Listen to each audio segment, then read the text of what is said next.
Okay, everybody, it's Steve. We're out here in Iowa, and we're at the site of the infamous Bonnie and Clyde shootout.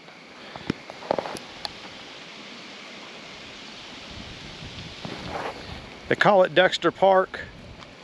There's not much of a park here. There's just a thing on the side of the road, but it's pretty cool to be, you know, at a spot to where that history actually happened. So they got a couple plaques here.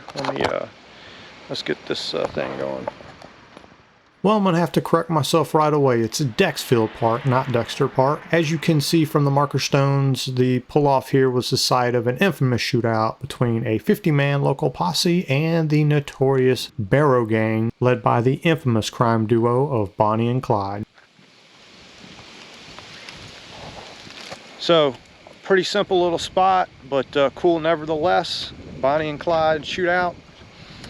And now I'm going to try to hit the road and see if I can make the Jesse James historic site before sundown.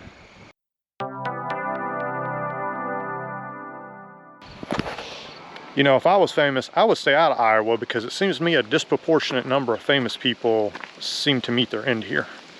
But I'm not famous, so I have nothing to worry about. Let's keep going. Hey everybody, welcome back to the channel. Thank you so much for joining me for a look at the dark side of Iowa's roadside attractions. So we just left Dexfield Park, and now we're going to stop at the site of the day the music died. Located near Forest City in the north of Iowa, this unassuming cornfield holds the location of the tragic plane crash that took the lives of legendary artist Buddy Holly, Richie Valens, and the Big Bopper, in addition to the plane's pilot. If there's a darker angle to this site, it has to be Buddy Holly's pregnant wife suffering a miscarriage when she learned of his passing on television. This terrible development is why the news no longer releases names before next of kin are notified. Just a really somber and sad place to visit.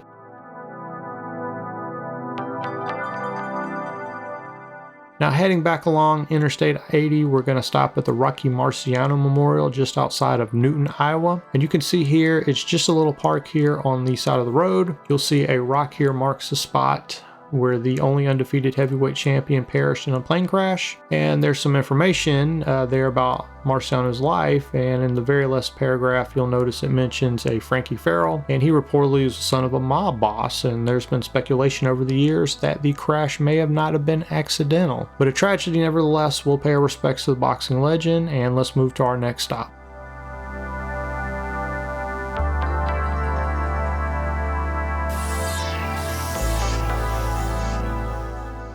Gonna have to stop and gas up here at Iowa 80, which is also along I-80 just north of Walcott, Iowa. Iowa 80 is the world's largest truck stop. You can see there at the entrance, it sees an average of 5,000 customers a day, and that's kind of representative of van life in general, to where you come across and meet a lot of people and then you go your separate ways. So for all the people you do meet in van life, it can still be quite lonely. Although maybe it's more for me, but the dark side of Iowa 80 here, in my opinion, is this is a location that I've seen featured on a lot of other van life channels, and visiting here was, in my opinion, confirmation that not all of the van life channels you see out there are on the up and up. I'm not going to get into details, I'm not going to single anybody out, but I remember there's one channel in particular that put up a video that, when you consider everything that's at this location and everything you can see here about the life of truckers, the entire premise of their video on Iowa 80 was completely false. Now, looking around, you can see Iowa 80 is like a Buc-ee's on steroids. They have all sorts of food, and it's like a Los Santos Customs for truckers. But again, stopping here again was just confirmation to me that there are channels out there that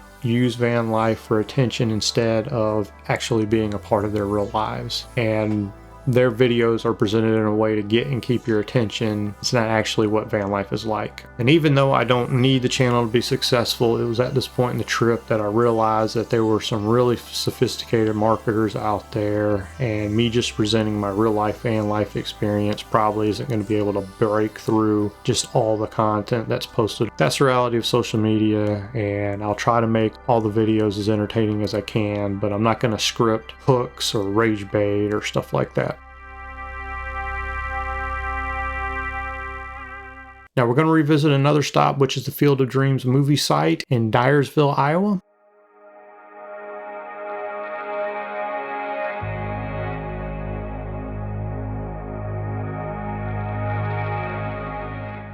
The movie site is Iowa's #1 attraction, and here you'll find the site of Kevin Costner's character, Ray Kinsella's home and baseball field from the film. Now, Field of Dreams is a beloved movie, and it's thought of as a celebration of baseball, and that's all well deserved, but you also have to remember, as we see one of the extras from the film speaking to a tour group, the film is fundamentally a ghost story, and it's about unresolved regrets in life. Now, in the film, the way the characters are able to make amends or absolve themselves of those regrets come via playing baseball on a magical baseball field. But that's not how life really is. Now, thankfully, we're not going to have to face down monstrous clowns like Pennywise or repel alien invasions, but living a life full of regret is a real-life scary proposition, and so the film teaches a very important life lesson in that regard. Visiting here, they do ask for a donation of $20, and tours of the house are available. Definitely worth stopping by if you are either a baseball fan or a fan of the film.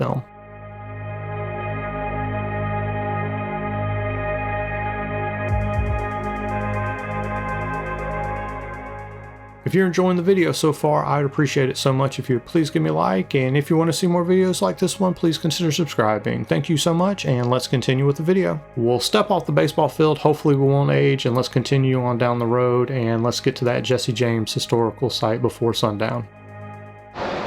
Okay, so, you know, the sun's just gone down below the horizon, but made it to the site of Jesse James' first train robbery. As promised, the site just southwest of Adair, Iowa is where Jesse James pulled off the first robbery of a moving train in the United States. So, I don't know if you can read that, but it's the site of the first train robbery in the West by the notorious Jesse James and his gang of outlaws, July 21st, 1873. And it looks like they got the exact track right here.